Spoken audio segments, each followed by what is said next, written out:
milhão de amigos. É o que a Rede Amigo Espírita deseja conquistar em seu canal no YouTube. E você, amigo espírita, pode ajudar. Convide 5 amigos para se inscreverem em nosso canal e ligarem o sino de alerta. Além de atingir a meta de 1 milhão de amigos, todos serão sempre avisados de novos vídeos e transmissões ao vivo no YouTube. Acesse agora raitv.com.br. Rede Amigo Espírita, divulgando, instruindo e unificando.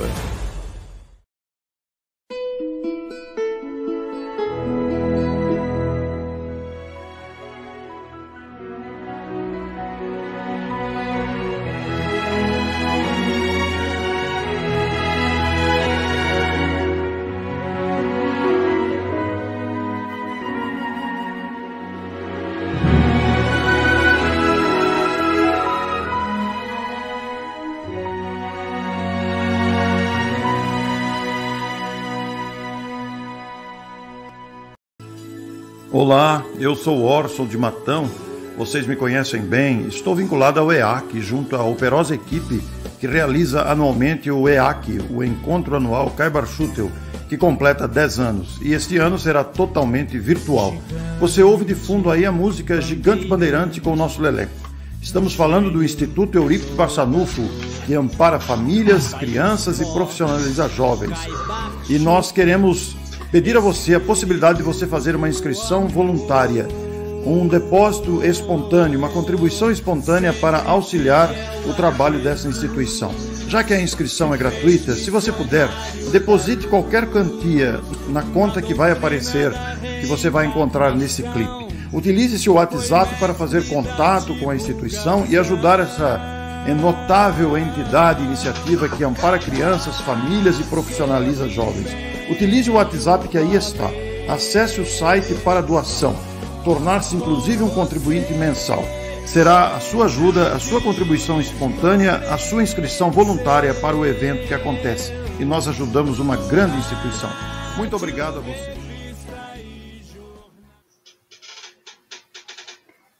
Olá, boa tarde a todos. É com muita alegria que recebemos cada um de vocês nessa nossa sala 11 do EAC, a sala que tratará sobre o tema família, relações familiares, relacionamentos familiares. Então, sejam todos bem-vindos à nossa sala, que possamos ter uma tarde de muita luz, de muitas reflexões, de muito aprendizado juntos. E para isso, nós temos aqui conosco nossos 2 irmãos palestrantes, expositores, amigos de Ideal de Doutrina, Rodrigo Miranda e Marco Leite. O Marco Leite atualmente é um dos diretores da Federação Espírita Brasileira e é coordenador da área da família do Conselho Federativo Nacional. Por formação é educador e psicanalista clínico. E o Rodrigo Miranda é de Jundiaí, né, Rodrigo? Ele atua nas lides espíritas desde o ano de 1997, é um dos fundadores e atual vice-presidente do Centro Espírita A Caminho da Luz, da mesma cidade, fundado em 2001. E tem como profissão administrador de empresas e atua como gerente regional de instituição bancária. Então, sejam bem-vindos. Rodrigo, se puder colocar seu boa tarde ao público, seus bem-vindos. Muito boa tarde a todos. É com grande alegria que nos reunimos aqui, com uma oportunidade mesmo de reflexão em torno da família, em torno dos nossos relacionamentos, em torno desses vínculos que oportunizam novas construções para o nosso espírito. Então, externamos essa alegria que sentimos a todos vocês, para que tenhamos também uma interação, uma participação de todos, tornando ainda mais dinâmico esse nosso encontro. Sejam bem-vindos. Marcos, fique à vontade para dar as suas primeiras palavras ao público. Boa tarde, Dalma. Boa tarde, Rodrigo. Boa tarde a quem nos ouve nesse momento. É um prazer, essa tarde, de estarmos aqui debatendo um tema, conversando, né, de certa forma, da ideia dos relacionamentos familiares, dos desafios que nós temos no nosso cotidiano de cumprir, possivelmente, a nossa maior missão aqui na Terra, que é exatamente o convívio na família. Né? Vai ser uma tarde muito bacana. Abraços. Com certeza. Então, como nós faremos a abordagem do tema? Inicialmente, o Rodrigo terá alguns minutos para fazer as suas considerações, né, a sua palestra disparadora sobre o tema. Depois, o Marcos também terá o seu momento.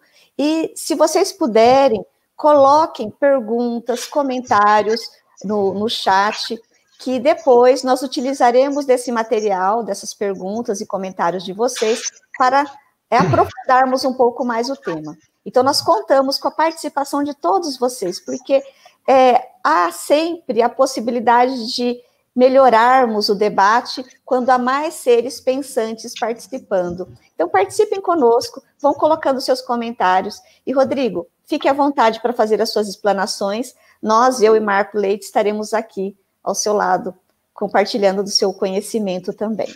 Fique à vontade. Ok, muito obrigado. Mais uma vez, obrigado a todos e também ao convite da participação nessa tarde no EAC, Encontro Anual Kaiba-Schutel. E esse tema, sem dúvida, ele nos diz diretamente ao coração. Esses vínculos familiares a que todos nós estamos no nosso dia a dia diretamente intrínsecos, passa por um momento, sem dúvida, que nos faz refletir. Quando pensamos na época em que estamos vivendo, nesse período de pandemia, a questão do relacionamento familiar, ela veio ainda mais à tona. Não raro, até pelo maior distanciamento social que ocorreu, nós nos voltamos aos lares. Nós nos reaproximamos daqueles corações que diretamente falam ao nosso, seja na condição de esposo, de esposa, de filhos, aqueles que diretamente convivem no nosso ambiente. E, por incrível que pareça, para muitos, a questão do desafio vivido tem se ampliado. Porque na rotina anterior, meus amigos, quantos de nós não saíamos logo pela manhã, cedo, fazíamos a nossa rotina no nosso trabalho, voltávamos à noite para uma jornada rápida com esses corações, com esses integrantes da nossa família, para no dia seguinte repetir novamente tal rotina, saindo, e dos finais de semana, aquele encontro, via de regra, um pouco mais próximo. Pois bem, uma convocação dos céus nos direcionou diretamente a esses companheiros de jornada.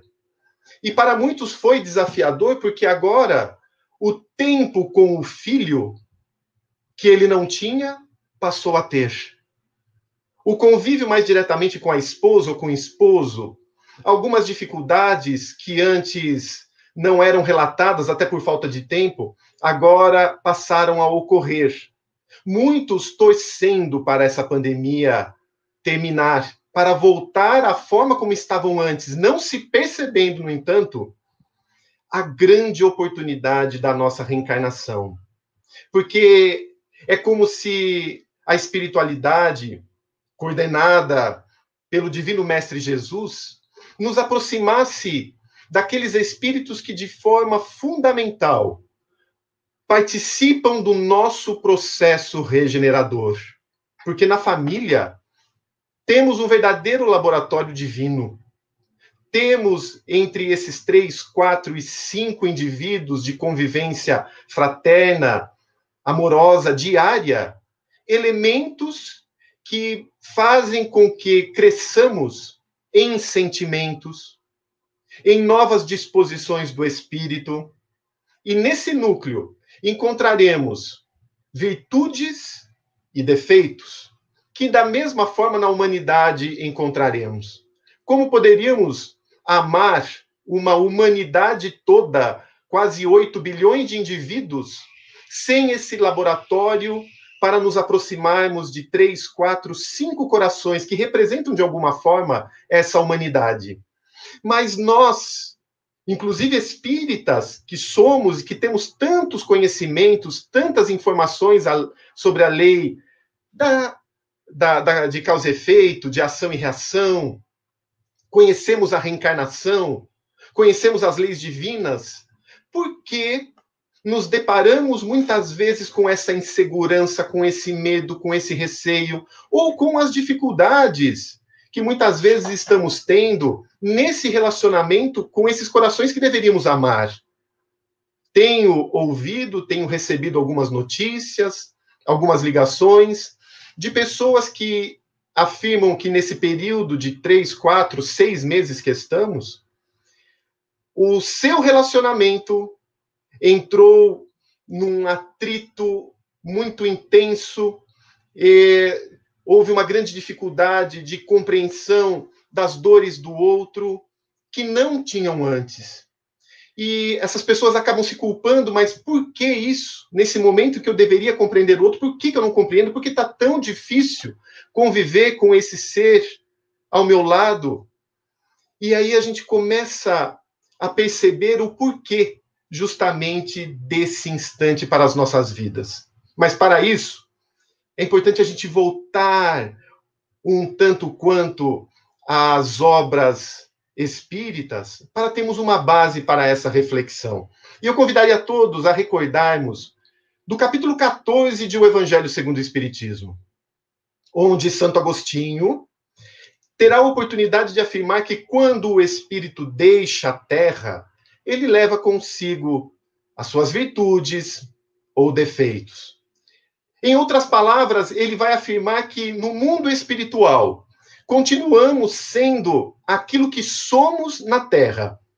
A nossa realidade, os sentimentos que possuímos, que não haverá um passe de mágica transformador no indivíduo, onde ele se tornará um virtuoso ou um devasso. Não, continuará sendo ele mesmo.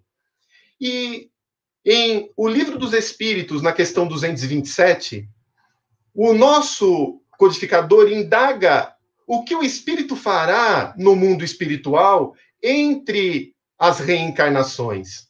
Ao que a própria espiritualidade responde que o espírito errante, aguardando uma nova existência corporal, ele irá estudar o seu passado. Então, vejam, com Santo Agostinho temos a informação que voltamos ao mundo espiritual levando virtudes e defeitos. E com a espiritualidade superior, que nós estudamos o nosso passado. Com qual objetivo, meus amigos? Voltarmos a uma nova jornada terrena. E esse estudo do passado será aquela demonstração muito real do que temos em nossa intimidade, da nossa realidade como espírito imortal. Não conseguiremos esconder quem somos em essência. Virtudes e defeitos estarão muito claros, porque serão as nossas vibrações. Recordo-me do livro Nosso Lar, onde Dona Laura, mãe de Lísias, o enfermeiro amigo de André Luiz, retroage cerca de 300 anos junto com o seu companheiro, reativando a sua memória espiritual, lembrando-se de cenas do passado, recordando quedas, direcionando determinados sentimentos tristes que possuiu para um novo projeto reencarnatório. Então, no mundo espiritual, como se tivéssemos uma clareza muito grande, perceberemos que ainda temos tantas coisas a melhorar. Perceberemos que ainda temos sentimentos infelizes de vingança. Poderemos ter de sensualidade, de autoritarismo, de exigência, de vaidade, sentimentos que nos afastam do reino de Deus. Mas, quando o Espírito toma a sua boa resolução, continuando agora com Santo Agostinho no capítulo 14, ele vai perceber que somente voltando ao lar, até daquele que ele detestou, ele conseguirá encontrar uma nova oportunidade no seu caminho. E no capítulo 5 do referido Evangelho segundo o Espiritismo, no esquecimento do passado, temos a informação de Allan Kardec que o espírito volta, via de regra, quase sempre, no mesmo lar, com os mesmos espíritos que já se relacionou no passado. Então, no mundo espiritual, como se tivéssemos com aquele psicoscópio relatado por André Luiz no livro Nos Domínios da Mediunidade, percebemos quais são os nossos sentimentos doentes. A quem ferimos com esses sentimentos doentes? Qual a marcha que foi atrasada nesse nosso plano evolutivo pelos ciúmes, pela mágoa, pelos nossos tormentos em si? E elaboramos firmemente um novo propósito: voltar e fazer diferente. Não é ao acaso que o espírito Militão Pacheco, no livro O Espírito de Verdade, afirma que nós temos sido, ao longo do tempo, fiéis à infidelidade. E somos constantes na inconstância. E que se não fosse para algo mudar, não reencarnaríamos. Então, se aqui chegamos, num novo corpo, num momento sociopolítico, econômico, cultural, com aqueles espíritos que temos vínculos, é para desenvolvermos uma missão, uma tarefa, para progredir, para crescer, com o objetivo de sermos completistas, aproveitarmos todas as oportunidades da nossa reencarnação. Só que ninguém avança sozinho. Ninguém avança sozinho. Tanto que os espíritos afirmam que essa liberdade restrita somente a teríamos se fôssemos um eremita no deserto. Mas a partir do momento em que temos contato com uma pessoa, já há aí direitos e deveres a observar. Pois bem, voltamos à Terra e chegamos num lar, numa determinada família, através de dois corações que nos oportunizaram essa nova experiência, independentemente de como agiram os nossos pais. Já temos que ter uma gratidão tão ampla, tão grande, porque termos uma experiência na Terra é uma oportunidade ímpar de avançarmos para Deus. E chegamos aqui, meus companheiros, de acordo com aqueles sentimentos que me faziam cair, de acordo com os sentimentos novos que eu tenho que construir num determinado ambiente, com aqueles corações que eu preciso experienciar. Então, é fundamental compreendermos a família que temos, os integrantes desta família, para não nos considerarmos vítimas das situações, das circunstâncias, coitadinhos, porque no mundo podem e existem injustos e injustiças, mas não existem injustiçados. Então, qual o sentimento que tenho em relação a esse pai, a essa mãe, ao ambiente em que eu reencarnei, porque não há acaso. Joana de Ângeles afirma que o acaso é obra de Deus, que ele não assinou e colocou o seu pseudônimo acaso. E ali encontraremos nesse núcleo, às vezes, um pai autoritário. E começamos a indagar que tipo de espírito precisa de um disciplinador, de alguém que fique no pé. Será que é um espírito já disciplinado? Ou alguém que precisa ter uma disciplina, de um método, não pode procrastinar como muitas vezes fez e agora precisa agir? Avançamos e percebemos que nós estamos diante de um espírito que nos impulsiona para cima. E também nos colocamos diante de outros que temos que impulsionar. Há em nossas famílias referências fundamentais, importantes para essas construções que precisamos fazer. Temos que desenvolver esse olhar para aquele avô simples, para aquele pai que simboliza trabalho, para essa mãe que simboliza renúncia, pois são provas vivas daquilo que nós precisamos trilhar. E embora muitos ensinamentos nós possamos esquecer ao longo da existência, um exemplo nós não esquecemos. Um instante onde recebemos um testemunho presencial, aquilo nos marca profundamente. Então, ao longo da nossa existência, começamos a perceber essas figuras na nossa vida, impulsionando-nos para um pensamento maior. E avançando, chegamos até aquele coração, na figura de esposo ou de esposa, que, embora na fase do namoro éramos portadores daquele suave encantamento, hoje percebemos quem efetivamente é esse espírito em nossas vidas. Depois de degustarmos aquele quilo de sal juntos, de vivermos sob o mesmo teto, entre quatro paredes, é que começamos a perceber que esse ser, ele tem possibilidades positivas, mas também outras que nos convidam a desafios. E se eu não estiver muito claro nessa ideia, eu poderei considerá-lo como um problema na minha vida, como sendo incompatível à minha existência. E não raro, laços se desfazem por essa incompreensão espiritual daquele que está comigo, daquele companheiro que também é um espírito viajor das eras, que está construindo espiritualidade. Eu consigo compreendê-lo, porque olha a didática espiritual, educação dos contrastes. Como muito bem fez o professor Eurípides Barçanufo em Sacramento, trabalhando nas vivências do teatro, essa educação do contraste.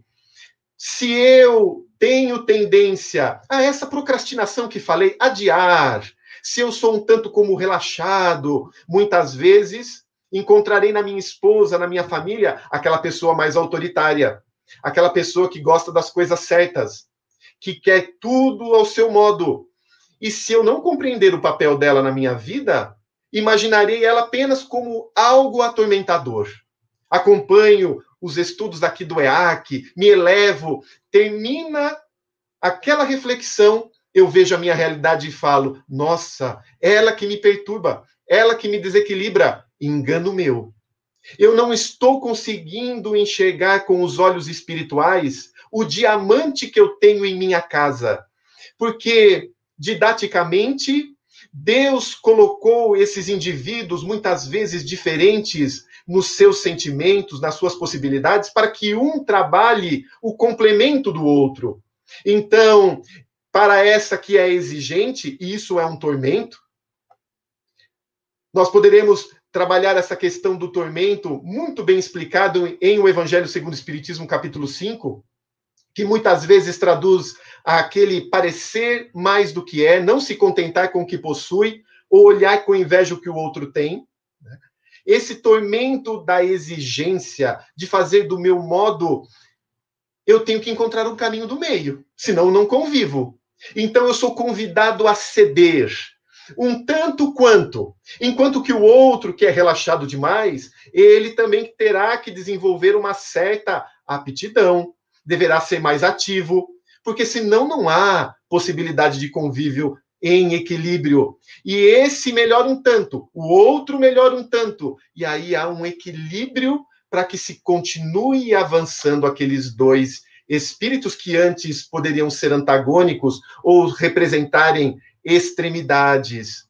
Então, quantas não serão as vezes que esse companheiro apenas acionará pontos vulneráveis que eu possuo?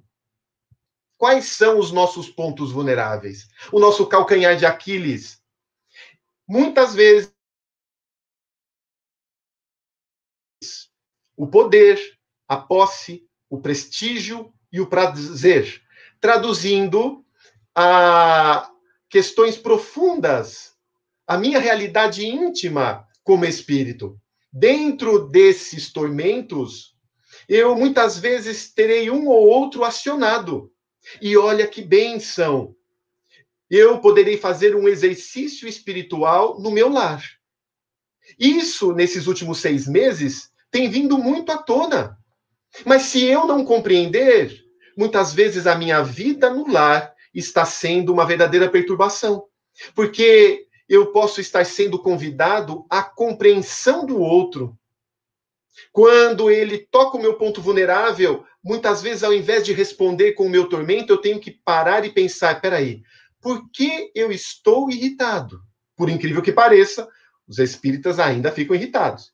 Por que pelo fato simples dela pedir para eu lavar as louças, porque eu estou em casa também, eu acho que isso é um abuso. Quantas vezes o meu orgulho está falando? Como se aquilo que eu faço é mais importante do que ela faz. E aí, ao invés de responder que eu estou trabalhando, sendo que ela também está, ambos em home office muitas vezes, eu pararei e falarei o seguinte: peraí, qual é o tormento que está ativado em mim? Por que responder com meu orgulho? Calma, reflita, trabalhe isso na sua intimidade.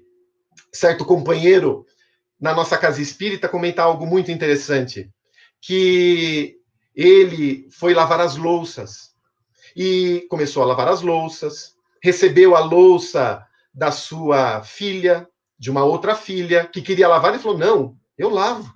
Mas quando chegou a esposa com as panelas e demais pratos, ele falou, que abuso! Ele pensou. E esse sentimento insuflou. E ele ficou com raiva, por incrível que pareça, ele ficou com raiva. Mas como é um espírita trabalhando a sua evangelização, ele falou, meu Deus, por que com as meninas eu não me irritei e agora eu me senti abusado? Por que esse sentimento? Vamos trabalhar gratidão.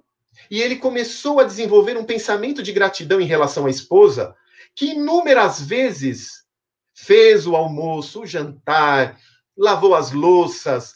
Por que eu não posso fazer, de bom grado, essa simples atitude agora? E aí, refletindo nisso, arrefeceu aquele ânimo, que muitas vezes já havia estourado no passado. E ele, trabalhando isso, falou, eu tenho que desenvolver esse olhar amoroso para com o outro.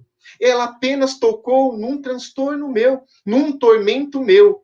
Vejam, meus amigos, que até os discípulos do Cristo também passavam por determinadas situações assim. Recordo-me de Joana de Cusa, no livro Boa Nova.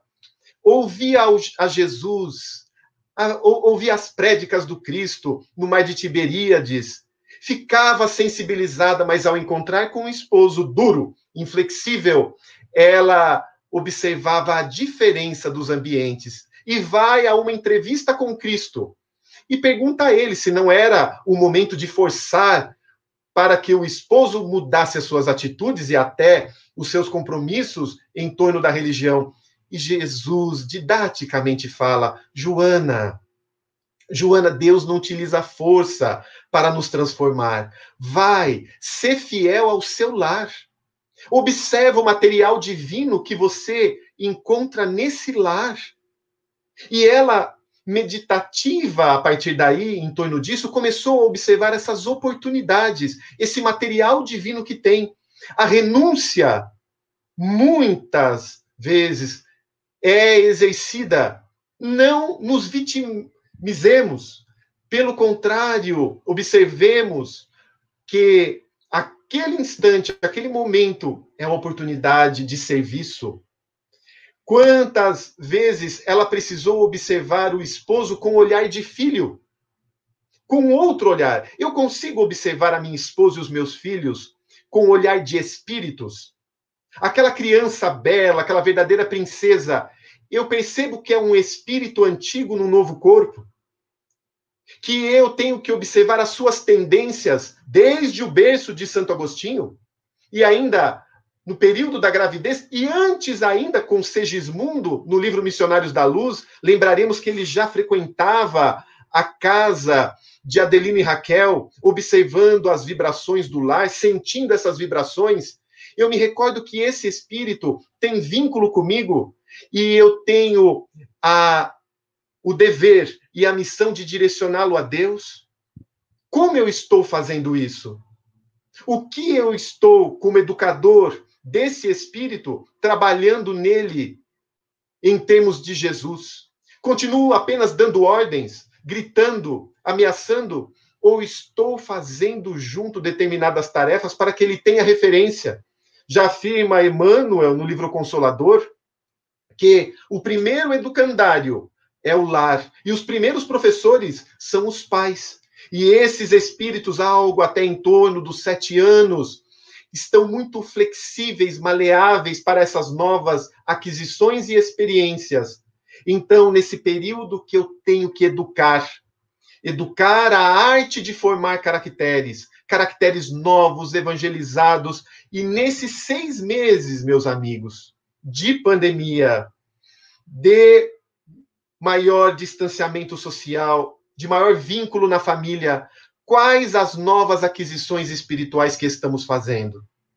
Qual o nosso novo olhar em relação ao nosso esposo e esposa? O que antes eu não fazia e agora eu estou fazendo junto com o meu filho? Quanto de Jesus eu estou falando para com eles? Quais os temas que eu tenho trabalhado no meu evangelho no lar com a minha família? Como eu tenho ofertado a casa espírita que permaneceu fechada, muitas vezes num largo período, na nossa intimidade agora, o centro espírita dentro de nós, dentro do nosso lar? Como tenho trabalhado esses recursos importantíssimos dentro dessa nova perspectiva espiritual da família? Eu vou parar um pouquinho por aqui, Dalva, pelo tempo. Vamos abrir, então, ao nosso querido Marco. Isso, Marcos. Muito obrigada, Rodrigo. Marcos, fique à vontade para fazer sua explanação.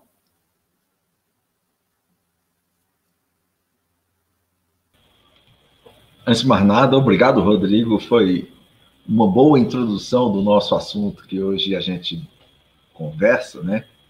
Quando pegamos essa proposta dos relacionamentos familiares, nós vemos, e você bem disse isso, que a família nos dias atuais ela pede socorro. Quando você aborda esse momento em que estamos vivendo nessa situação da dita pandemia, é interessante as estatísticas. Você chegou a trazer que os relacionamentos estão em um atrito muito intenso. Trazemos até estatisticamente a situação que aconteceu na China, no primeiro lugar, e que depois foi uma realidade nos outros países. Hoje, mesmo ainda numa situação de recolhimento familiar, a quantidade de solicitação de separações entre casais aumentou em mais de 30% em relação aos anos anteriores, no mesmo período. E é até estranho, né, quando a gente pega essa situação em trabalhar no momento em que há o recolhimento e as solicitações de separação estão aumentando, exatamente por conta dessa questão dos atritos que você chegou a trazer para nós. E isso justifica por quê? Em primeiro lugar, nós podemos dizer que a nossa família é o maior presente que Deus nos concedeu. Ela pode até não ser a família perfeita que nós gostaríamos, mas é ideal para termos a oportunidade de viver uma oficina. Você chegou a dizer essa questão do laboratório, da oficina, né? É uma oficina de amor. Muitos de nós, às vezes, colocamos que a família é aquele momento em que estamos aqui para fazer resgate. Ok, alguns podem estar encarando desse jeito. Quando encaramos dessa forma, nos nossos relacionamentos familiares, as coisas terminam ficando pesadas, porque nós trazemos aquilo do passado para um resgate.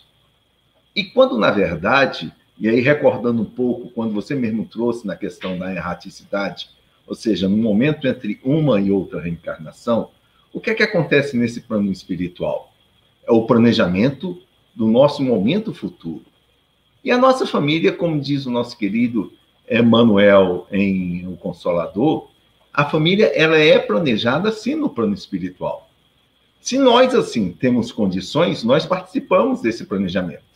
Se nós ainda não detemos as condições para esse tipo de situação, aqueles que nos amam, aqueles que estão cuidando da gente, terminam favorecendo que esse planejamento possa ser estabelecido com aqueles que nós precisamos, nesse momento da vida, estarmos tendo a experiência aqui na Terra.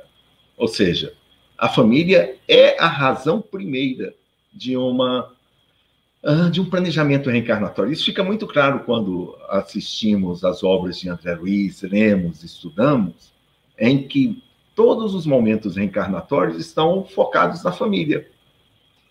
Quem vão ser nossos pais? Quem vão ser nossos irmãos? Quem vão ser nossos filhos? Quem será minha esposa? Quem será meu marido? Ou seja, Essa família, ela é idealizada num determinado momento por conta daquilo que nós precisamos ter aqui no nosso momento de vida aqui na Terra. Entretanto, muitos, quando têm esse momento de clareza, ficam trazendo na sua memória que a família é resgate. E não vamos dizer assim que não seja. Mas na hora que a gente traz isso para o nosso cotidiano, o peso acontece. E quando você traz a ideia do laboratório, eu coloco isso muito claro, o laboratório, a oficina, que é a oficina de Deus, o laboratório de Deus, como você colocou, né? É um laboratório de amor, em que, em vez de nós trazermos a proposta daquilo que foi feito no passado, precisamos deixar muito claro na nossa consciência aquilo que precisamos construir nesse momento para o nosso futuro. E aí as coisas modificam totalmente só pela maneira de nós encararmos essa questão do relacionamento familiar. Como nada acontece ao acaso, tudo tem uma razão de ser, essa situação do nosso relacionamento familiar, ela tem, nesse momento, uma explicação muito clara.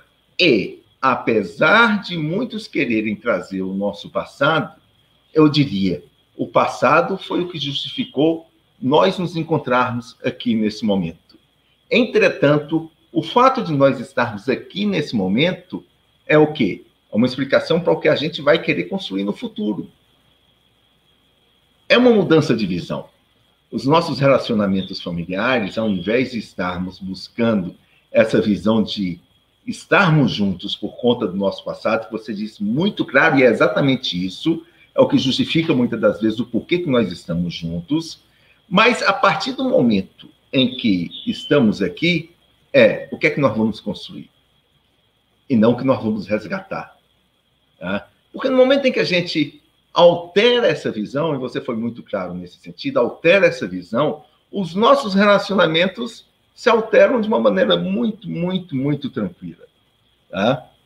Esse laboratório divino, ele faz parte do nosso dia a dia. Nós temos o Luiz Fernando Veríssimo, que é um escritor gaúcho que todo mundo conhece, que tem mais de 60 obras publicadas. Ele afirmava que a família não nasce pronta. Ela se constrói aos poucos e é o melhor laboratório de amor. Em casa, entre os pais e os filhos, pode-se aprender a amar, ter respeito, fé, solidariedade, companheirismos e outros sentimentos. Então, dentro do lar, e a doutrina espírita traz isso muito claramente, Kardec já nos coloca isso, que é a primeira escola, Emmanuel depois vem dar um show a esse respeito, é no lar em que a gente aprende, né? Na obra de André Luiz nos Domínios da Mediunidade, ele nos coloca que a família consanguínea é uma reunião de almas em processo de evolução. Ou seja, se é em processo de evolução, é para a gente estar firmando daqui para frente. Mas ele também complementa. Reajuste, aperfeiçoamento ou santificação. A família física pode ser comparada a uma reunião de serviço espiritual no espaço e no tempo, cizelando os corações para a eternidade. E aí é interessante quando a gente traz essa proposta de estar enxergando o que é essa nossa família, a doutrina espírita nos esclarece no nosso dia a dia algumas coisas que ficam exclusivamente na nossa cabeça, e a gente termina não trazendo isso para o nosso cotidiano, para a maneira da gente agir, para a maneira da gente entender, para a maneira da gente se comportar dentro dos nossos lares. Às vezes, nós parecemos aquele jovem rico, né? Todo mundo lembra da parábola, quando Jesus estava com os seus discípulos num determinado momento, e chega um jovem perguntando para Jesus, naquele momento, o que ele poderia fazer para alcançar a vida eterna. E Jesus, inicialmente, propõe a esse jovem os mandamentos. E ele fala o quê? Mas, Senhor, isso eu já tenho observado desde a minha infância. O que é que me falta ainda? Isso está lá na parábola, na fala de Mateus, né, no capítulo 19. E Jesus, então, respondeu naquele momento: se queres ser perfeito, vai e vende tudo que tens, dá aos pobres, e terás um tesouro no céu. Depois vem e me segue.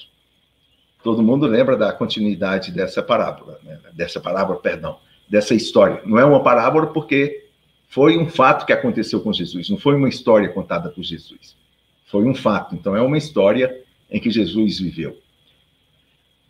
Na continuidade dessa história, aquele jovem termina dando as costas e saindo, né? E Jesus fica muito triste com isso. Se quisermos até entender por que Jesus fica triste, eu deixo a dica aqui de lermos Amélia Rodrigues, em Primícias do Reino. Ela tem uma passagem, dos capítulos, em onde ela aborda essa história do jovem rico, né? No Evangelho, a história contada por Mateus encerra no momento em que esse jovem dá as costas para Jesus.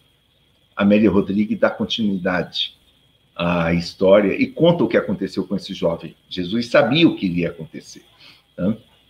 Mas vem a pergunta: aquele jovem sabia o que fazer quando ele chegou até Jesus? Não. Tanto assim que ele perguntou, né? Aquele jovem sabia o que fazer quando ele deu as costas e foi embora? Sabia. E ele fez?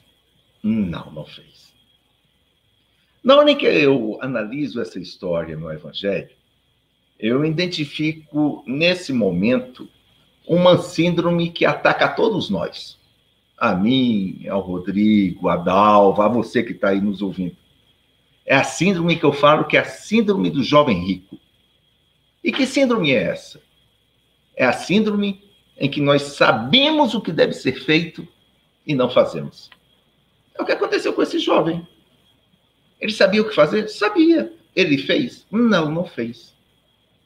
Quando a gente traz isso para os nossos relacionamentos familiares e estudamos a doutrina espírita, as coisas ficam claras na nossa cabeça. O Rodrigo deixou muito fácil esse entendimento. Nós não estamos nas nossas famílias ao acaso.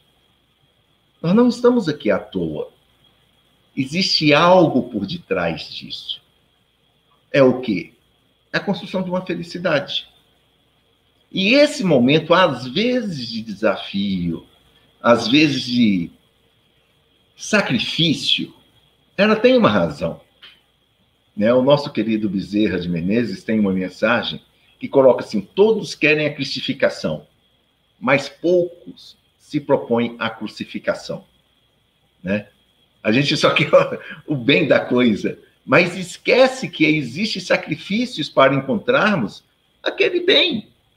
Né? Quantas e quantas vezes, numa analogia rápida, estamos um pouquinho acima do peso e queremos ficar magros, queremos ficar mais esbeltos para garantir uma melhor saúde. O que é que vai ser necessário? Sacrifício. Sacrifício em quê? Não comer a lasanha que a gente gostaria, aquela pizza de dia sim, dia não, vai ter que ser abolida, né? Entre uma série de outras coisas. Isso é sacrifício? É. Mas é um sacrifício para quê? Para alcançar um momento da vitória em cima de uma coisa que a gente busca, em cima da nossa vontade. E se nós formos ver, a família, ela exatamente nos garante essa questão de uma vitória para o nosso espírito numa construção de um futuro melhor. E como é que vai acontecer isso? Muitas das vezes com a gente buscando não os desejos nossos, não a visualização do nosso ego, mas a visão do nosso eu imortal. Porque nós não estamos aqui para sermos o mesmo que nós éramos no passado. Nós estamos aqui para fazer mudanças em nós próprios. O nosso querido Santo Agostinho, nos comentários que ele desenvolve na questão 919 do Livro dos Espíritos, quando fala do autoconhecimento, ele nos traz exatamente isso. Avaliaremos à noite, no momento em que estivermos dormindo, o quê? Como é que foi o nosso comportamento durante aquele dia? E às vezes, quando a gente começa a ter isso como uma prática diária, dentro dos nossos relacionamentos familiares, que é exatamente às vezes isso que falta, porque os embates acontecem, são naturais, né? Em todo quanto qualquer relacionamento nós vamos ter dificuldades? Vamos. O que precisamos fazer, às vezes, é mudar a palavra dificuldade para desafio. Porque quando colocamos dificuldade, é difícil, né? Até para o nosso entendimento psicológico, a coisa trava.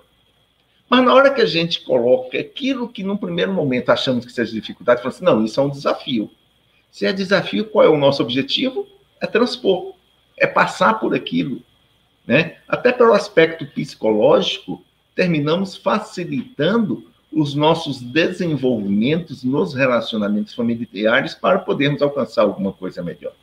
E o que Santo Agostinho nos coloca nesse momento, lá na questão 919, é que se começarmos, e aí é uma ilação que eu faço, né? É se nós começarmos o nosso cotidiano, trabalharmos a proposta de analisarmos os nossos relacionamentos na família.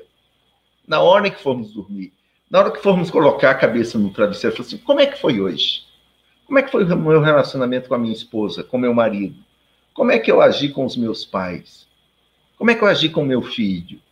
Né? Ou seja, começamos nesse momento trabalhar a situação não do outro, mas nossa. Até por uma coisa muito simples. Nós não estamos aqui para mudar o outro. Lógico, vou colocar aqui entre aspas, né? Quando temos os nossos filhos, e esses filhos ainda estão sob nossa guarda, enquanto crianças, adolescentes, cabe a nós a responsabilidade do processo educativo, sim. Então, o processo de educação vai fazer com que eles venham a mudarem o seu comportamento nessa vida.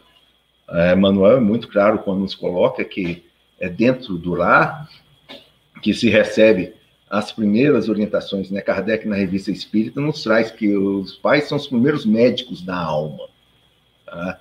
São aqueles que começam inicialmente firmar naquele filho que chegou dentro do seu lar as orientações, firmar a posição, trabalhar limites, passar valores. Esse é o papel inicial. Mas quando chega um determinado momento e a fase adulta acontece, não é mais nossa responsabilidade querer mais mudar. Se nós não fizermos isso no primeiro momento, vamos ter as nossas consequências da nossa não ação no momento ideal. Mas eu não estou aqui para estar mudando minha esposa, não estou aqui para estar mudando meu marido, meu irmão, meu pai, não. Eu estou aqui para mudar quem? A eu próprio, né? Então, a nossa responsabilidade tem que estar voltada a nós. Mas fulano, minha esposa, meu filho, meu pai, assim, e eu? O que é que eu tenho feito diante do que os outros têm realizado? Às vezes, nos nossos relacionamentos familiares, começamos a colocar que aqueles que estão dentro das nossas famílias são as pessoas que geram problemas. Quando, na verdade, às vezes, quem está gerando problema somos nós próprios. E a gente não olha para dentro do nosso umbigo. O nosso querido Chico Xavier tem uma frase que eu acho sensacional. A frase é dele, não é de um espírito psicografando ou psicofônica, né?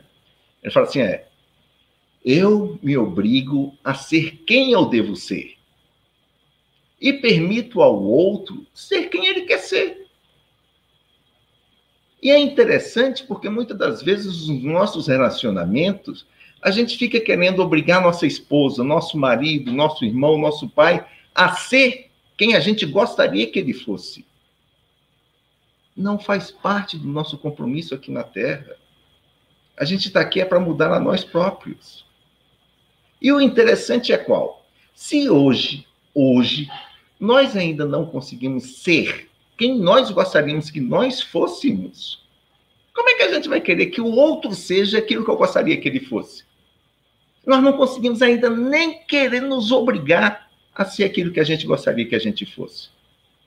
Não é uma chave que a gente dá um clique e se liga, né? Então, o processo no relacionamento familiar, ela começa a ser muito uma questão de escolha. A síndrome do jovem rico, que eu comentei ainda há pouco, que afeta a todos nós, é uma questão de escolha. O jovem sabia o que fazer? Ao final, né? No início ele não sabia. Mas ele foi esclarecido. E ele fez? Não. Óbvio, ele teve as consequências da decisão dele. Quais foram as consequências? Primícias do Reino, Amélia Rodrigues. Busquem a explicação dessa passagem lá. Nos nossos relacionamentos familiares não é muito diferente disso. Nós, enquanto espíritas, muitos ouvindo a fala do Rodrigo, o que eu trago aqui que os espíritos nos trazem, terminam o quê? Tendo alguns insights no nosso cotidiano e falando assim, poxa, mas é verdade, poderíamos estar fazendo isso. E será que vamos fazer? É a síndrome do jovem rico. Porque muitas das vezes a gente sabe o caminho, sabe como é que deveria ser, mas terminamos gerando dificuldades para nós próprios, porque ainda estamos vendo o nosso ego e não a necessidade do nosso eu verdadeiro. O nosso eu verdadeiro busca o quê? Paz, felicidade, construção de amor. E o nosso ego está buscando o quê? É a tranquilidade do momento, é o nosso desejo satisfeito, é o prazer do instante. Às vezes essas duas coisas se chocam. E nesse se chocar, é uma questão de escolha. E por vezes, dentro das nossas famílias, nós temos que estar fazendo a escolha. Eu quero ter essa construção, sabendo desse laboratório divino que Deus me colocou dentro do lar, que às vezes é para burilar o nosso espírito, e o burilamento, né, quando você pega um diamante lindo, brilhoso, puro, para ele ter ficado daquele jeito, ele levou muita martelada, né? Se você for ver, o nosso espírito é isso. Para ele alcançar esse momento de perfeição, de evolução, o brilho que nós precisamos e queremos ter, nós ainda precisamos sacrificar esse nosso ego e atender ao que está na questão 911 do Livro dos Espíritos. Praticar a abnegação.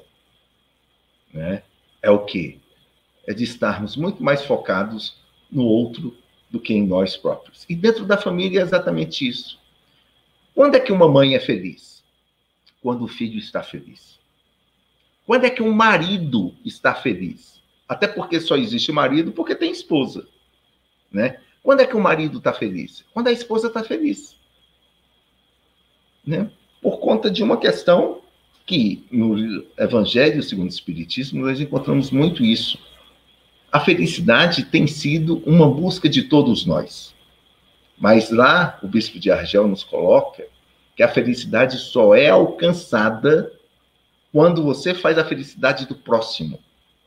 No momento que nós estamos querendo construir a nossa felicidade, focando exclusivamente na nossa felicidade, não a encontramos. O máximo que vamos ter é momentos de alegria, que às vezes esses momentos de alegria vão se tornar tormentos lá na frente.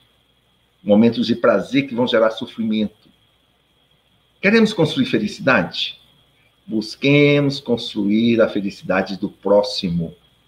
E dentro da família, que é um laboratório lindo, maravilhoso, para que essas felicidades dos nossos filhos, dos nossos maridos, das nossas esposas, dos nossos pais, dos nossos irmãos, sejam construídas. E quando nós formos motivo da felicidade do outro, seremos felizes. Isso faz parte desse laboratório que o Rodrigo colocou, divino que Deus nos colocou, para entendermos o que é esse relacionamento familiar. Muito bem, Dalva, vamos então à nossa conversa. Muito bom, Marco. Muito bom. E parabéns aos dois pelas explanações. Realmente, nós precisamos utilizar muito bem desse laboratório divino, né? Porque é muito fácil nós utilizarmos nossas máscaras de bondosos fora do lar. Né? Fora do lar, a gente pode até ter comportamentos, assim, de bondade, de paciência, de tolerância, mas é dentro do lar que nós descobrimos realmente quem somos. É uma descoberta nossa, individual, porque é nesse trato do dia a dia que nós precisamos, de fato, burilar o nosso ser, né? Porque é muito difícil você manter uma máscara, uma aparência no dia a dia com aqueles que estão mais próximos do que nós. Muito bom. Nós temos uma pergunta de Ivane Moreira, de Porto Velho. Ela fez o seguinte questionamento: os membros de uma família reencarnarão sempre no mesmo núcleo familiar ao longo dos tempos? Ou a cada reencarnação, se o espírito assim o quiser, pode renascer em famílias diversas? Então, fique à vontade, quem se sentir mais à vontade para responder. Vou começar, Marco, daí você complementa, então. Veja, a gente precisa sempre analisar a necessidade desse espírito.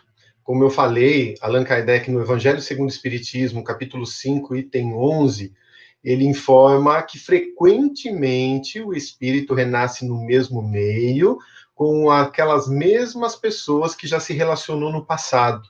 Né? Então, de jornada em jornada, vamos reencontrando esses espíritos, e muitas vezes a gente vai identificar aí as causas das antipatias e das simpatias terrenas, aqueles que em alguns momentos nós tivemos atritos e dificuldades, e voltamos com qual objetivo? Reconstruir esse sentimento, né? Renovar isso, e olha que modelo maravilhoso da família, um ao lado do outro.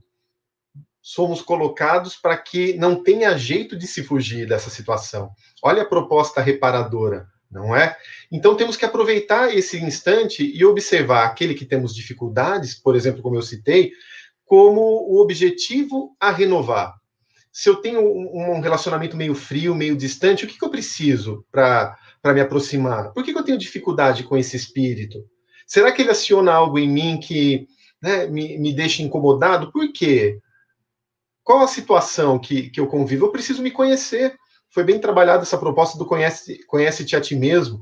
Né? Quais são os meus pontos fracos, as minhas virtudes que estou construindo, para saber exatamente, né, como me portar, como trabalhar diante desses espíritos. E não, meus amigos, perder a experiência.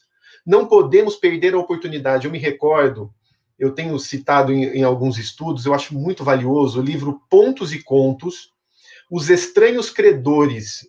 Esse livro é de Humberto de Campos, através do nosso Chico, e nesse referido capítulo, Os Estranhos Credores, ele traz a história viva do espírito de Ana, que teve, para vocês terem uma ideia, 9 reencarnações oportunizadas para ela vencer somente os ciúmes.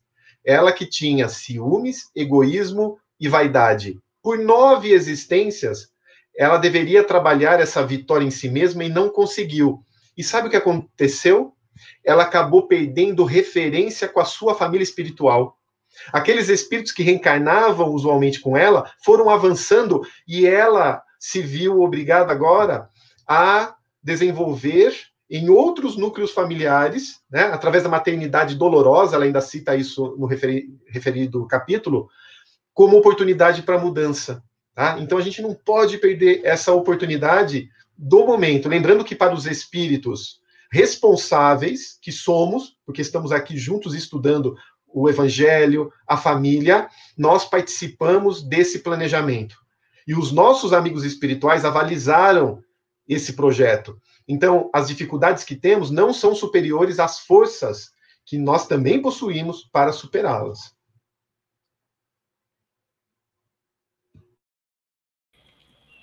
Bem, complementando o que o Rodrigo nos falou, a gente vai encontrar isso, inclusive, no Velho Testamento. Lá em Êxodo 25, nós temos aquela passagem que Deus zeloso, que visita a iniquidade dos pais nos filhos na 3ª e 4ª reencarnação. Ou seja, já temos aí no Velho Testamento falando exatamente dessa questão das reencarnações no mesmo núcleo familiar. Agora, lógico, Ivane, não é uma regra, como foi bem colocado no que o Rodrigo trouxe de Kardec. Isso é o comum. Agora, é o que vai acontecer sempre? Não. Né? As experiências, elas terminam dando oportunidade para que a gente, ao longo do nosso processo reencarnatório, venha a construir a nossa grande família universal. Então, dentro dos nossos lares, muitas das vezes estamos recebendo amigos nossos que não eram familiares consanguíneos de outras vidas e que, a partir de agora, começam a fazer parte da nossa família espiritual, porque a família espiritual ela vai crescendo cada vez mais. A gente não pode ficar naquele núcleo pequenininho. E no próprio Evangelho segundo o Espiritismo, ainda encontramos aquela situação de, muitas das vezes, recebermos dentro dos nossos lares espíritos totalmente estranhos à nossa família. E, a partir daquele momento, começam a integrar também a nossa família consanguínea e, por sua vez, vai fazer parte dessa nossa família espiritual, lembrando, que vai cada vez mais crescendo, crescendo e crescendo. Né? Então, é o que acontece, mas não é a regra para sempre. É normal isso ocorrer, é comum, mas da mesma maneira que é comum estarmos indo para famílias que são diferentes ou diversas das nossas anteriores, para que possamos também, nesse processo de evolução, às vezes desapegarmos única e exclusivamente daquele núcleo que nos abraçava no passado. Né? Na realidade, é todo um processo, né? Que nós, espíritos, que precisamos progredir, evoluir, precisamos passar por experiências de acordo com a nossa necessidade. Talvez nós estaremos no núcleo familiar, que é necessário para o nosso crescimento de acordo com o nosso estágio evolutivo. Nós nunca iremos de paraquedas em nenhum lugar que nós não precisávamos estar. Então, se nós nascemos no núcleo familiar, é porque é ali que nós vamos ter as experiências, o convívio necessário para tocar aquilo que nós precisamos modificar em nós. Sejam familiares que vão nos inspirar através do bom exemplo, como também podem ser familiares que vão tocar na nossa ferida, para que venhamos, na nossa ferida espiritual, para nos transformarmos, né? Então, Deus, em sua perfeição, não nos abandona jamais, né? Sempre vai nos conduzir para o crescimento junto àqueles que nós precisamos. É muito gratificante o que a doutrina nos traz de esclarecimento, né? E nós temos um outro questionamento aqui, da Fernanda, ainda quanto a essa questão, que ela diz o seguinte, a Fernanda Linhares, de Floripa, Santa Catarina. Aquele membro familiar que se sente um peixe fora d'água no seu subconsciente, sabe que não é a família que deveria pertencer, mas foi inserido para que absorva novos conhecimentos? Então, eu acho que a gente acabou comentando já um pouco sobre isso, né? Na verdade, é justamente este o propósito. Alguém quer comentar mais alguma coisa? Eu gostaria de complementar. No livro Recordações da Mediunidade, o espírito, na época encarnado, Ivone Pereira, ele relata exatamente o que a Fernanda colocou. Ela faz um relato muito interessante, que ela não se sentia membro daquela família consanguínea em que se encontrava reencarnada. Frequentemente, ela falava até para o pai, né, que aquele não era o verdadeiro pai. Ela confidenciava isso ao espírito Charles, né, aqueles espíritos que mais diretamente estavam próximos dela.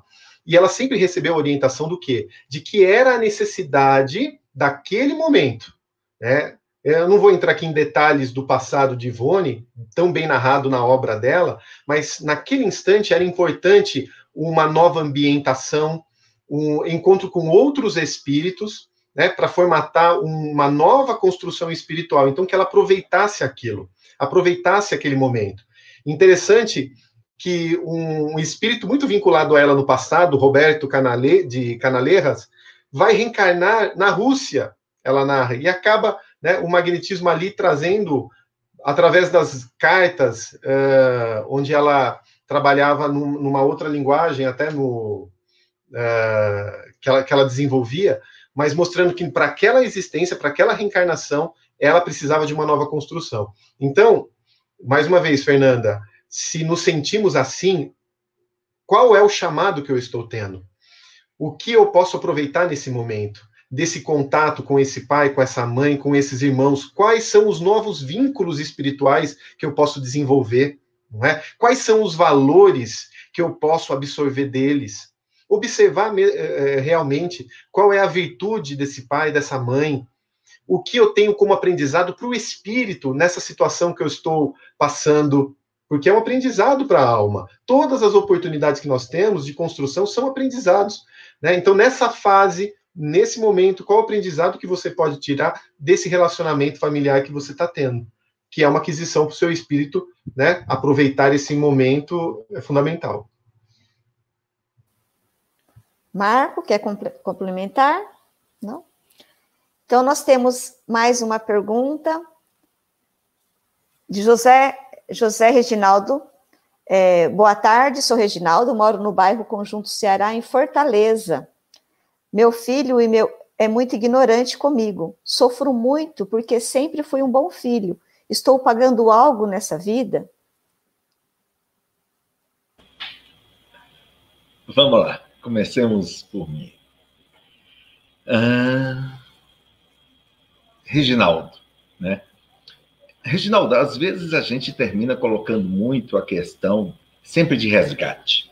E foi a observação que eu fiz, que quando a gente traz uma questão de resgate, as coisas ficam pesadas nas nossas costas. Temos, sim, é lógico, processos expiatórios que precisamos passar. Agora, nem sempre vamos estar vendo por esse lado. O Rodrigo, na resposta anterior, chegou a abordar a questão de qual é o aprendizado que eu posso ter nesse momento. O que é que eu estou precisando passar para dar um salto no meu processo evolutivo? É fato, quando a gente encontra essas dificuldades, e aqui trazemos a ideia de trabalharmos não a palavra dificuldade, mas os desafios que precisamos ter, porque no momento em que trazemos esses problemas que estão conosco e colocamos isso como desafio, o desafio vai fazer com que a gente supere, vai fazer com que a gente aceite aquela situação com mais tranquilidade para poder dar um salto para frente.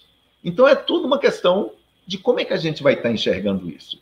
Se quisermos ver com uma visão expiatória, lógico que podemos até encontrar algo nesse sentido. Mas e aí? Eu colocaria que talvez encare isso como uma prova. Tá?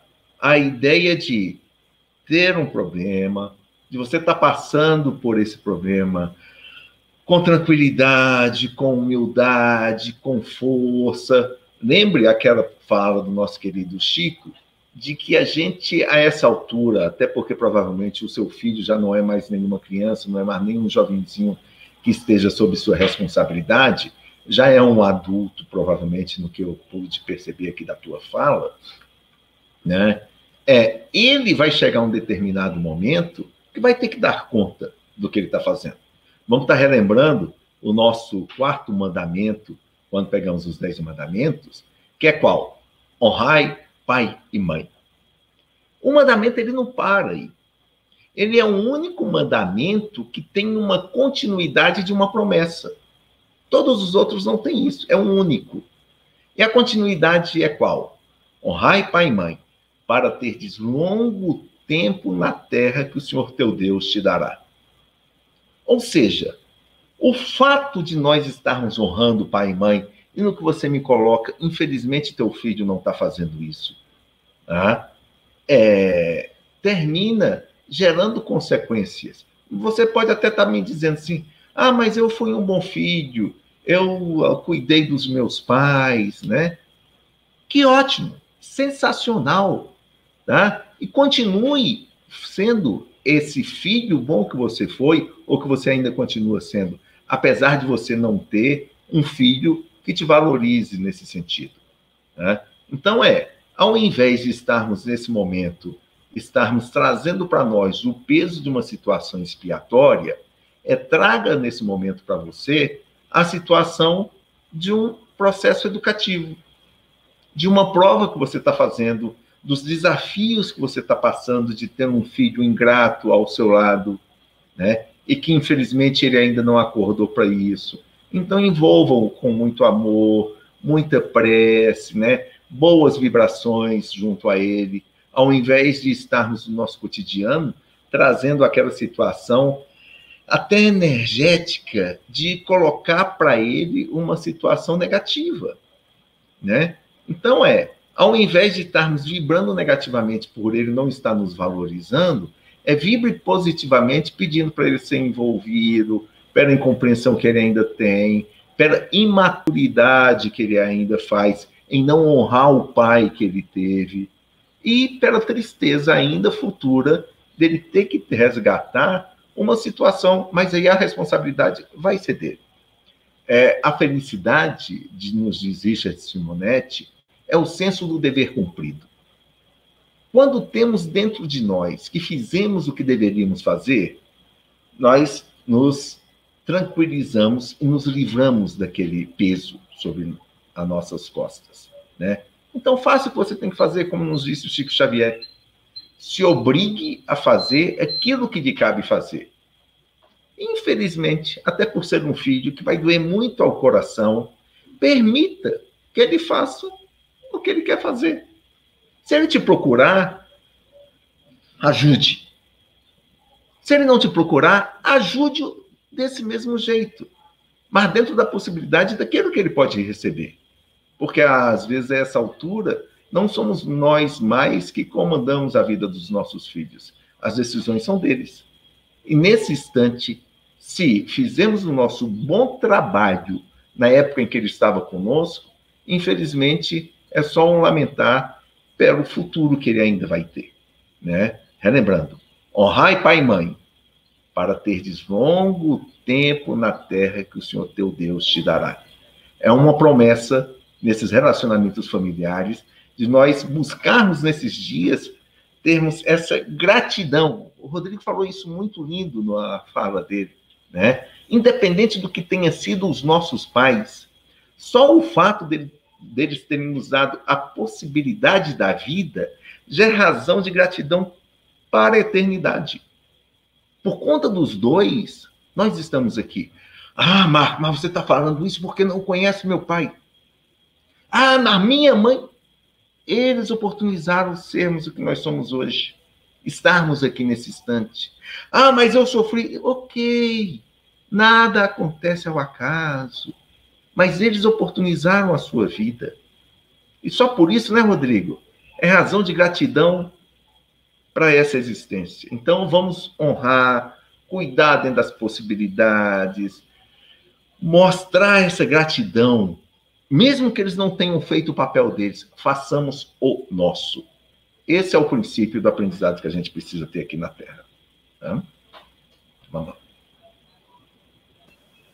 Exatamente, Marco. Porque se a gente tem que amar até os inimigos, como Jesus disse, né, quanto mais os nossos familiares, né, ainda que cometam erros para conosco, devemos sempre estar à disposição para reconciliação, para aproximarmos, para auxiliarmos, né? E a gente nunca pode esquecer também, nesse caso da pergunta do José Reginaldo, que ainda que o filho não reconheça agora, nós não podemos nos esquecer que a vida não termina agora, a vida continua sempre. Um dia ele poderá não, certamente reconhecerá lá na frente.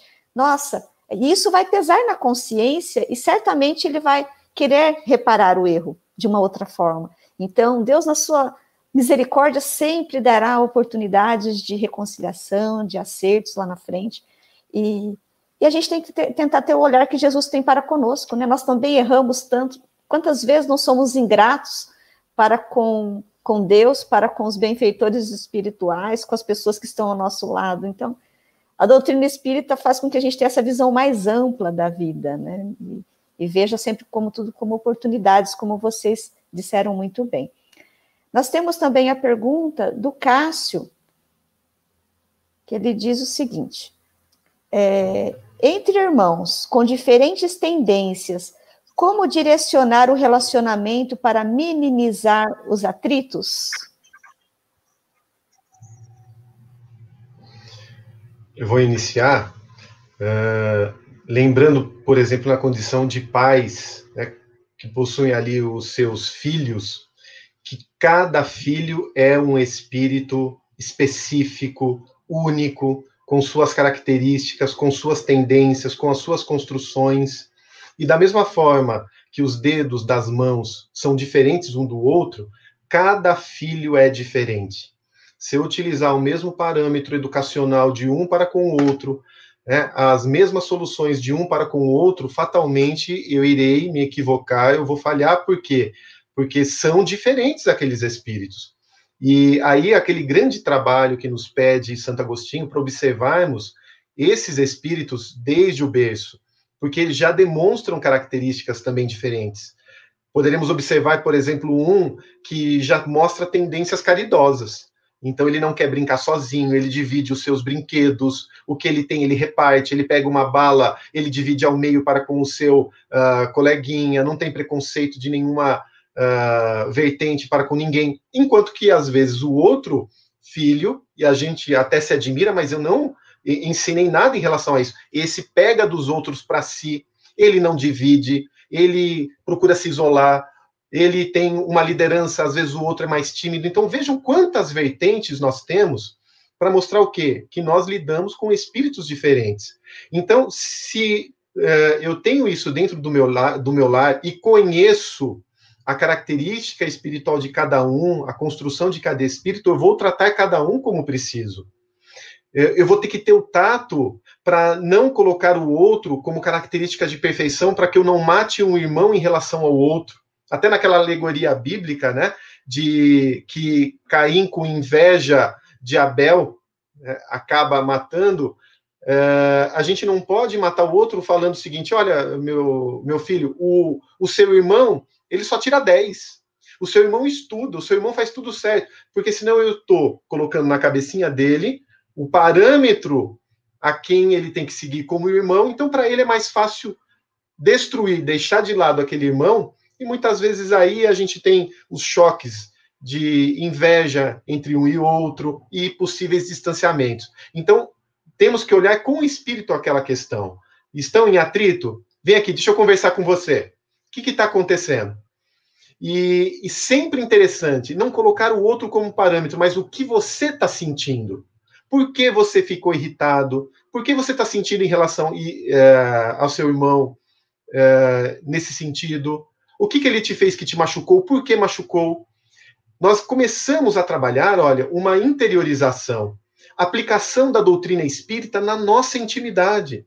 Isso me chama atenção porque o professor Eurípides, mais uma vez, no livro Tormentos da Obsessão, através de Valdo Franco, ele comenta que ele percebeu que os espíritas estavam chegando mal no plano espiritual.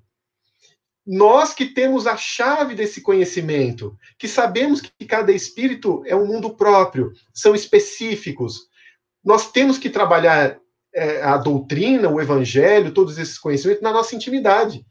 E olha a tarefa, colocar essas virtudes, esse trabalho minucioso, no coração desses nossos pequeninos, desde essa fase. Porque, quando eu falei lá na abertura dos meus transtornos, né, daquilo que eu trago como ponto de melhoria de sentimentos doentes, esses sentimentos doentes só não aparecerão na madureza, mas como em todas as fases da vida. Então, se eu sou ciumento hoje, pode olhar, possivelmente eu fui uma criança ciumenta. Se eu sou vaidoso hoje, eu também fui vaidoso lá. Então, isso está se manifestando na família, entre os irmãos. Então, é uma grande oportunidade, quando eu percebo isso, de trabalhar individualmente para trazermos à tona essa questão e caminharmos para o equilíbrio. Se essa situação já é de irmão para com irmão, daí já caberia um entendimento maior da questão.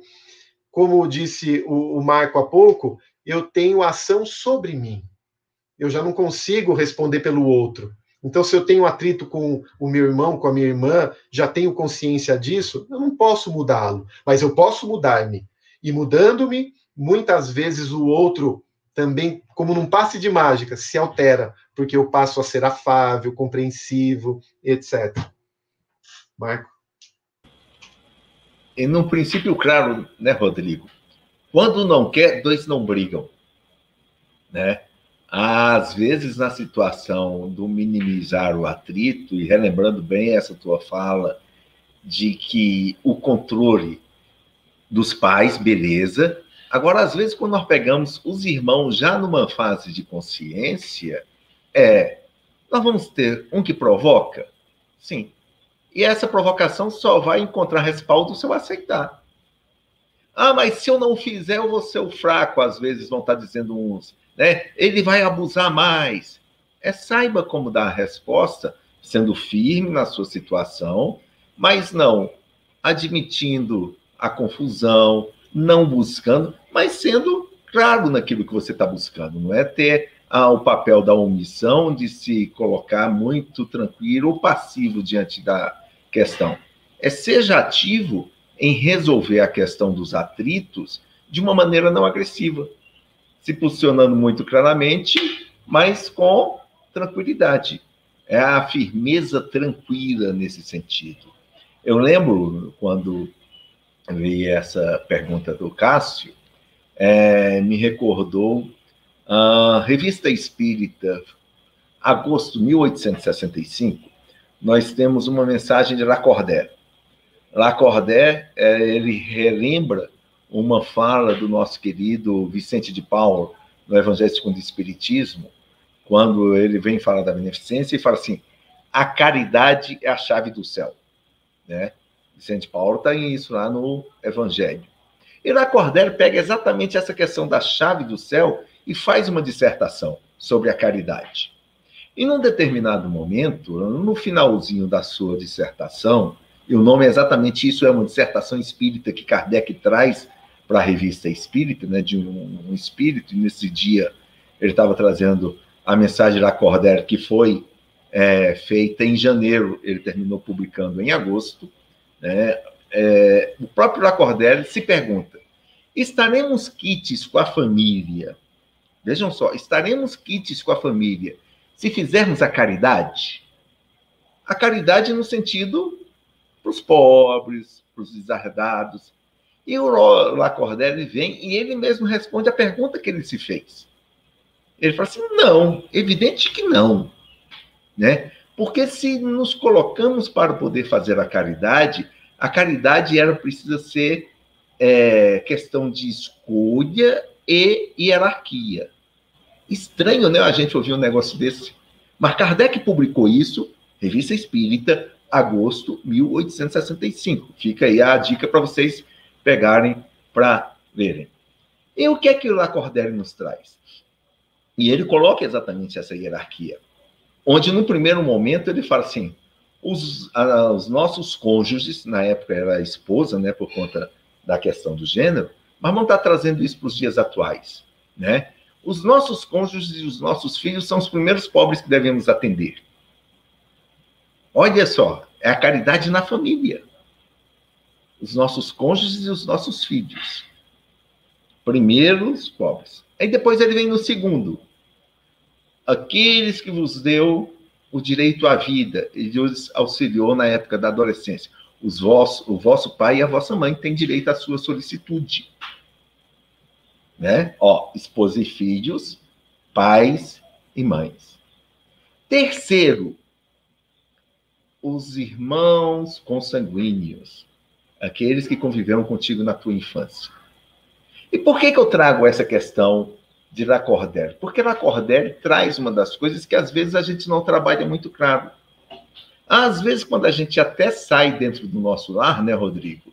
Vamos estar, às vezes, falando assim: finalmente, abandonei a casa de meu pai, aquele irmão que era muito chato, que era confusão, tal, nunca mais vou ter na vida.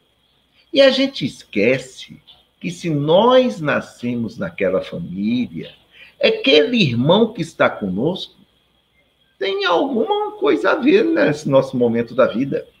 E, às vezes, pelos desafios que existem, a gente quer fugir fora. E, quando possível, a gente se livra dele. Quando, na verdade, que a doutrina espírita vem nos colocar, e isso, na época de Kardec, ele já nos trazia que a caridade com esse irmão, que teve o compromisso de nascer na nossa família, faz parte de um processo de regeneração e de evolução, que a gente não pode esquecer de jeito nenhum. Não? Então, vamos ter atritos? Muitas das vezes, sim, lógico. Isso vai fazer parte do nosso processo. E esse processo é qual? É o laboratório divino que o Rodrigo colocou no início, onde devemos, no nosso cotidiano, aprender a amar. É um laboratório de aprendizado. É um laboratório de amor. Em vez de estar trazendo aquela ideia antiga, que não deixa de ser verdadeira, mas é mudar a forma de enxergar, de ser um laboratório de resgate. Não. É um laboratório de amor. É um laboratório em que a gente tem que estar construindo ou reconstruindo as nossas relações. Então, só para fechar a fala de Lacordaire. Quarto, os amigos do coração. Né? Vejam só a hierarquia. Cônjuges, pais, melhor, cônjuges e filhos, pai e mãe, irmãos consanguíneos, e aí eu traria para complementar essa fala de hoje, os irmãos da nossa família de uma maneira geral, porque hoje a adoção faz parte do nosso cotidiano, né?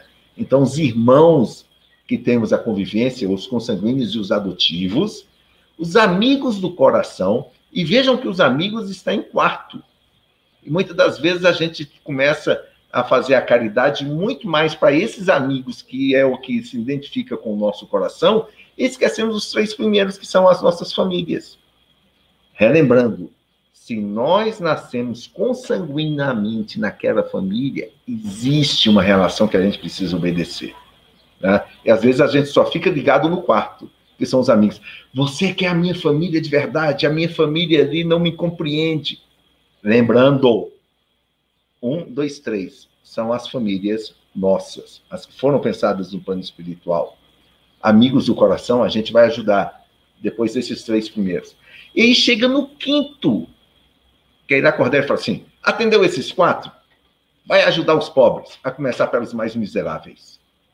Olha só que bacana. Se nós formos ver, infelizmente, nós temos atendido muito mais a quinta prioridade de estar ajudando os pobres e achando que estamos fazendo a caridade e esquecendo as prioridades da nossa vida, que são os membros da nossa família.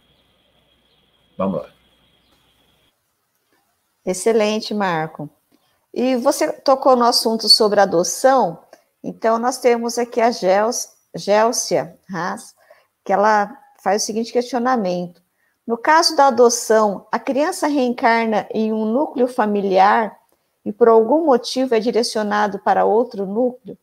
Então, este espírito teria ligação anterior com os 2 grupos familiares? Essa é uma boa pergunta, Gélcia. Até porque, eu diria assim, na doutrina espírita não tem uma receita de bolo. Né? Se isso aconteceu, é porque isso aqui ocorreu. Né? Isso não existe. Lógico que num processo adotivo, e hoje em dia a gente tem visto muitas famílias dizem assim, a adoção eu coloco que é uma das decisões hoje mais lindas que existem, porque ela é desenvolvida de um processo consciente. É quando 2 pessoas, né, óbvio, nós vamos encontrar casos em que a adoção aparece como uma solução quase que egoística, mas são menos essas possibilidades, né, do indivíduo estar querendo resolver as suas demandas. Mas em grande parte dos processos adotivos, são 2 pessoas que, de uma maneira muito consciente, terminam decidindo abrir o seu coração para alguém que não faz parte do seu sangue. É lindo isso. Né? E muitas das vezes, essas 2 pessoas que ali estão, não nasceram com compromisso de adotarem. Isso também pode acontecer? Pode. Né? Eu coloco que é um abrir o processo missionário.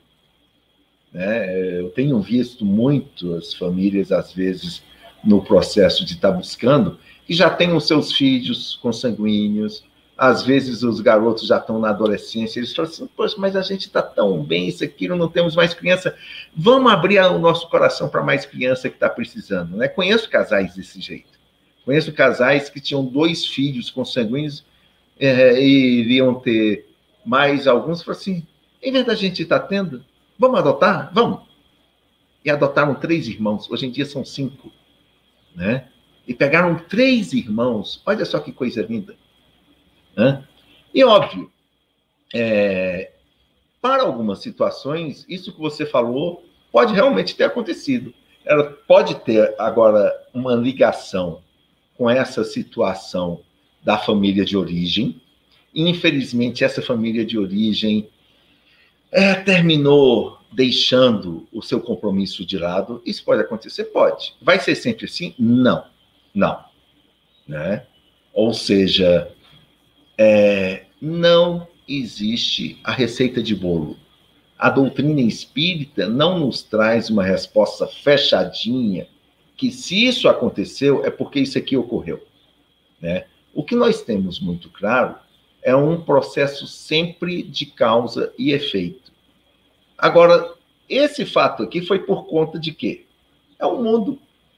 A gente pode estar pegando 1001 situações e fazer uma composição totalmente diferente. Entendeu? Então, independente da questão do passado que a gente pode estar querendo explicar um processo de adoção, eu diria que a gente tem que estar afirmando no presente e para o futuro. O que é que a gente está querendo com essa adoção? Né? Essa tem que estar sendo a resposta nossa.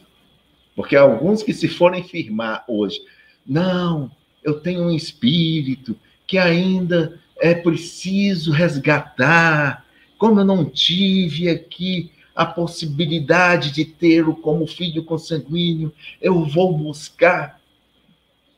O garoto já vem carimbado, não pode ser assim.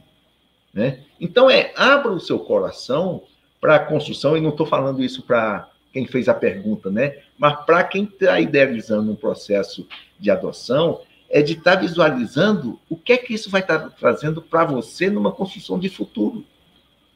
E não uma visão de passado. É visão de construção de futuro, de estar dando felicidade para, às vezes, uma criança que não teve a oportunidade de ter um lar, que foi abandonado. E hoje em dia, um dos pontos que eu trago, e que eu tenho visto isso muito mais em famílias espíritas, é o quê? É a adoção tardia, né? Que são aquelas crianças que têm sido rejeitadas, porque normalmente quando as pessoas querem adotar, querem bebezinho, querem crianças até 1 ano e meio, 2 anos. E quando passa dessa fase, fica cada vez mais difícil essas crianças encontrarem um lar para ter o seu coração aconchegado. E temos visto isso muito em casais espíritas, de abraçarem a adoção tardia. Crianças com 6, 7, 10, 12, 14 anos. Que coisa linda, né? De nós abrirmos mesmo nosso coração em aumentarmos o nosso processo missionário aqui na Terra, de dar abrigo àquele que está precisando, que foi rejeitado pela sua família de origem. Tá? Rodrigo, não sei se complementaria. Bem, infelizmente o nosso tempo já está se esgotando. Nós poderíamos ficar conversando sobre o assunto por muito tempo. Nós temos várias perguntas ali que não será possível responder, né, devido ao tempo. Mas eu gostaria de pedir para cada um de vocês fazer as considerações finais sobre o tema, algumas palavras para nós encerrarmos. E é uma gratidão imensa estar com vocês. Fico muito feliz por cada palavra, cada orientação, por todas as pessoas que participaram, né, conosco, trazendo questionamentos, que estavam aqui vibrando para que tudo desse certo, para esse nosso evento, o EAC. Então, Rodrigo, fique à vontade com suas palavras finais, e depois o Marcos pode ficar à vontade. Mais uma vez, claro, mais uma vez eu queria agradecer a todos, a direção da EAC, que de forma carinhosa nos fez esse convite, a Dalva, que tão bem nos intermediou aqui hoje, o Marco, que tantos ensinamentos trouxe, e a cada um de vocês que conosco aqui está acompanhando. E eu queria terminar com uma frase e com uma palavra de otimismo para essa hora. Lendo Os Trabalhadores da Última Hora do Evangelho, e nós estamos nesta última hora, eu fico imaginando que nós também podemos nos candidatar a sermos os trabalhadores da primeira hora da regeneração. A família é essa base que estrutura o mundo regenerador, que pode estruturar para muito melhor esse mundo regenerador. Cada um de nós podemos e devemos desenvolver esse projeto no bem, dentro das nossas casas. Nessa hora, Jesus Ele conta com cada um de nós para promover essa regeneração que tanto temos falado. Mas precisamos voltarmos a Ele. Eu vi uma questão sobre mídias sociais, se pode atrapalhar esse nosso projeto regenerador no mundo atual. O que nós estamos oferecendo aos nossos filhos, ao ambiente do nosso lar? Voltamos-nos para Jesus? Nos dedicamos a tantas coisas, a tantos programas, a tanta tecnologia, nunca vimos isso antes. Mas e o nosso espaço de Jesus? Quanto Jesus ocupa em nossos corações, em nossos pensamentos? Nesses momentos de transição, nessas horas difíceis, amargas que temos no mundo, ainda com a violência tão ampla, a drogadição, tantas questões que nos chegam, que nos aturdem, paremos um instante e analisemos qual é o meu papel diante disso. Qual é a minha decisão? Eu ainda me encontro com um pé em cada barco? Estou ainda entre luz e sombra, como diz Leon Denis, no livro O Problema do Ser, do Destino e da Dor? O que eu preciso para essa decisão? Agora é hora, não adiemos. Nós já tivemos inúmeras oportunidades. Já ouvimos e conhecemos o Evangelho, não de agora, mas agora é o momento, sim, de colocarmos em prática. É possível. É possível. No livro Sexo e Destino, tem até uma estatística muito interessante que 18 de cada 100 renascimentos programados, projetos reencarnatórios programados, 18 retornam como completistas, como espíritos que conseguiram concluir todas as oportunidades que tiveram no bem. Voltemo-nos para esse objetivo. Completarmos a nossa reencarnação com êxito. Construirmos em nosso espírito aquele sentimento que nos conduzirá a Deus. Aumentemos essa nossa conexão com Deus. Laços de confiança. Talvez esses momentos difíceis sejam exatamente para que ampliemos a nossa fé, para que saiamos daquilo que distrai os olhos, mas não preenche o coração, que não fazem parte da verdadeira propriedade do Evangelho segundo o Espiritismo, daquilo que levaremos da Terra. Então, começando pela família, como tão bem trouxe o Marco, relatando a Revista Espírita de 1865, né, Marco? Voltemo-nos para a família e façamos esse projeto de iluminação íntima a partir desses espíritos que estão conosco, observando neles verdadeiros diamantes, riqueza imensurável para o nosso ser espiritual, se soubermos aproveitar. Muito grato mais uma vez por estarem aqui conosco, que Jesus a todos abençoe e fortaleça a sua instituição família.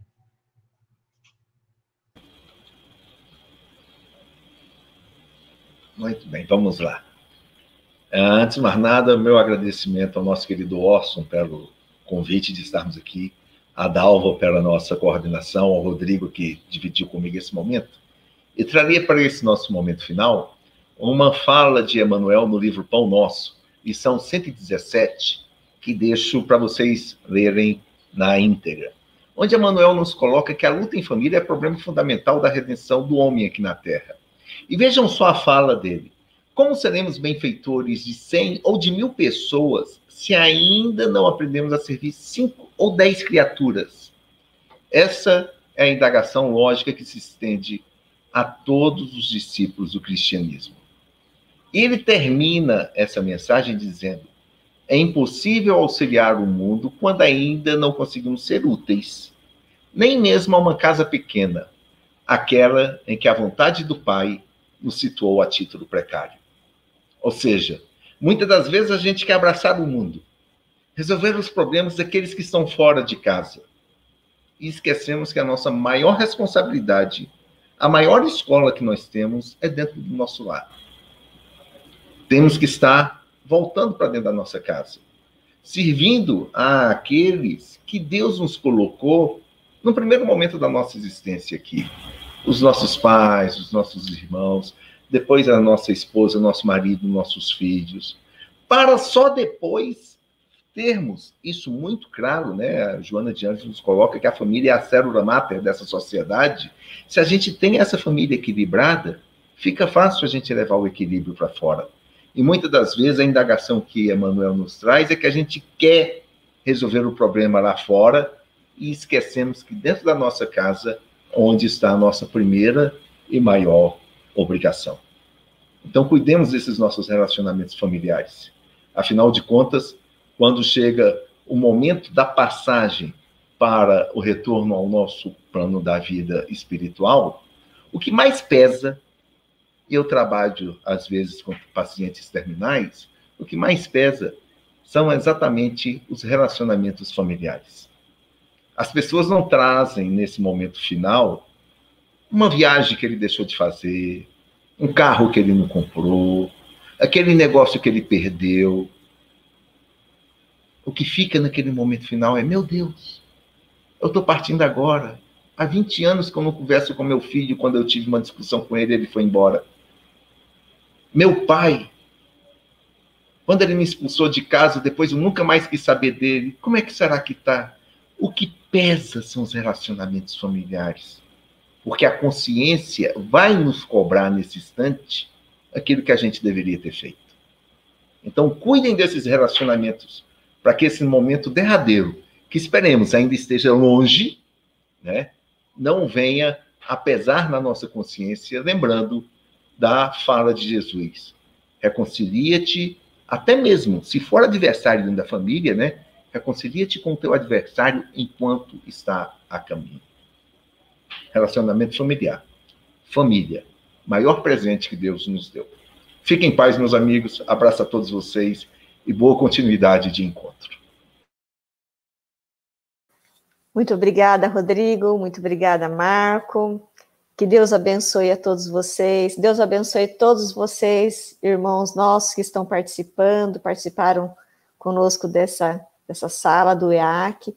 O evento continua, então continuem participando, acessando as páginas através do YouTube, através do Facebook, e continuemos juntos, vibrando nessa harmonia de pensamentos, de nos ligarmos a Deus, aos benfeitores espirituais. Vou deixar aqui um recado do Arthur Valadares para todos vocês, mas desde já, fique com o nosso abraço. Tchau, tchau. Até mais. Olá, queridos amigos, queridas amigas, participantes do EAC 2020. Aqui é Arthur Valadares, passando aqui para fazer um convite para vocês, para que reservem a data aí do dia 8 de novembro, um domingo, em que teremos a primeira versão online da Conesc, a E-Conesc, evento que se alternará bienalmente com a Conesc presencial. Teremos exposições, rodas de conversa, com o tema geral, Eu e a Transição, o que tem a ver com isso? Falando, portanto, de temáticas bastante pertinentes para a atualidade do nosso movimento espírita, do mundo, em tudo que temos passado. Então fica o convite, o Orson, inclusive, será um dos participantes de uma das rodas de conversa. Anotem a data e aguardamos vocês por lá. Um ótimo evento para todos, muita luz e muita paz.